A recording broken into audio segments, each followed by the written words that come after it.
And in this video, we have Tommy Robinson versus ABC and the corrupt mainstream media. Let's take a look. ABC News, American ABC News. How you doing, man? Hi, good, thanks. Let me ask you how important to you is support from the US? How important to me is support from the US? Yeah. Let me ask you a question. Are you a journalist? Of course. Do you think I should be detained under terrorism legislation if there's no suspicion of a crime? Do you think they should have access to? Do you think they should have access to what's in my phone as a journalist? What's your answer? You're a journalist.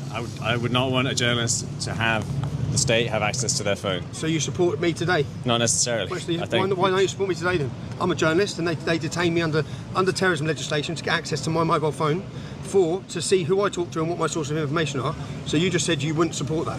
I'm a journalist. So do you think that's right? I'm covering the story. Okay, so do you think that's right? I'm just here in the middle, as it were. But you don't. You're kind of escaping his question, so why don't you answer? Because you said you don't support it, yet you do support him getting convicted? Weird. I know what we live under in this country. I know there's no free speech. I know we live under a tyrannical government. We live in a totalitarian state where this place is a weapon of the state. That's where we live. Or should I be tried by a judge or 12 members of my peers? Why am I never tried by 12 members of my peers, ever? Why have I never had my fate decided by 12 members of the British public? Why is it always a state-appointed judge? That's a good point. Because he doesn't like him, and he represents the establishment, and that's why that's the case. It's insane. It's insane. So today, this plays out embarrassingly for the state. Because there was no terrorism offence. I'm not a terrorist. Everyone knows I'm not a terrorist. The police officer's words as they detain me, we know you're not a terrorist, Tommy. So what are you doing this for?